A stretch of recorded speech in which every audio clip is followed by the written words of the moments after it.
Pinoy? Kasi kanina pa kita nakikita dito, nandito ka sa nandito ka sa Hong Kong, nandito ka sa ibang bansa, ba't ano ka sir, nangihingi ka? Wala ka bang trabaho dito sir? Meron po, pero nag-extra lang po ako ng ganito kasi wala po ng mga pamilya ko tsaka ng mga anak ko sa Pilipinas Oo. Kaya yung kinikita ko. So, Ah. kailangan ko pong gawin to para medyo malaki-laki po yung padala ko sa kanila. Ibig sabihin, may trabaho ka, tapos sideline mo lang. Sa item lang din po kasi tuwa na. Bakit? Ano bang trabaho mo dito? Ba't walang kita? Ano lang din po ako dito, DH lang din po ako dito. Kumbaga parang yung kita mo, akala ng anak mo, ng pamilya mo sa Pilipinas, malaki kita mo. Akala nila kasi, akala ng mga kamag-anak ko, akala ng mga Mataas kita. mataas ang kita ko dito, alam niyo naman na hindi naman ganun. Ba't hindi mo sinasabi sa anak mo? Hindi po kasi, Oo. imbis na kautakin ka nila, tawagan ka lang nila. Hihingi lang sila ng tawagan ka lang nila. Hihingi sila ng sa'yo, pera. Kontak lang sila sa'yo. Sabihin nila, kailangan nila ganito Kinokontak ka lang dahil sa pera.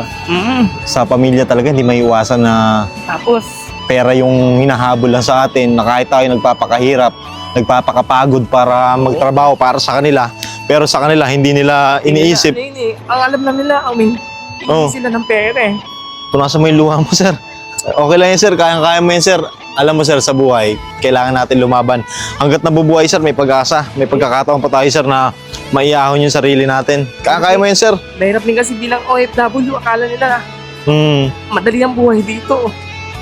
Masarap maging OFW. Hindi nila alam na talagang kuskusan ng trabaho dito para kumita ka ng pera. Oh, sir. Alam mo, sir, sa totoo lang, sir, bilib ako sa'yo.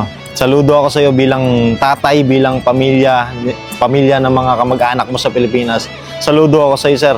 Kasi yung katulad mo, kayo yung tunay na bayani para sa bansang Pilipinas. And saludo, sir. Maraming salamat. Huwag ka umiyak, sir. Kaya mo yung buhay. Kaya mo yan. Minsan kasi kailangan mo lang ilabas. Oo. Kailangan mo At rin least na ilabas mo, sir, ha? O, ganito, sir. Ganito, ha?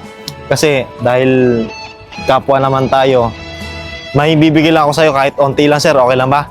Malaki Okay. na po sa akin, sir. Actually, tinan mo, nakakaano pa lang ako. Magkano $6 pa lang yan. Binili ko magkano yan, kasi sir? ng tubig $6. Mahal kasi dito, no? Mahal ang tubig $6 Oo. O, ganito, sir, ha? Bibigyan kita, sir, ng pangdagdag mo lang ng Hindi ko naman, sir, kayang ibigay yung talagang kabuuan na pangangailangan mo. Pero dahil nandito ako, eto lang yung matutulong ko sa'yo, ha? Okay, eto lang kasi yung pera ko, sir, Magkano ba to dito? Ayan, sir. Ayan.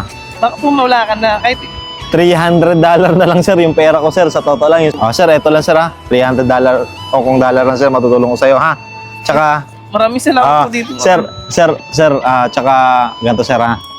Bibigyan kita ng Santon Gold Coffee Mix. Ito kasi yung kape na iniinom ko.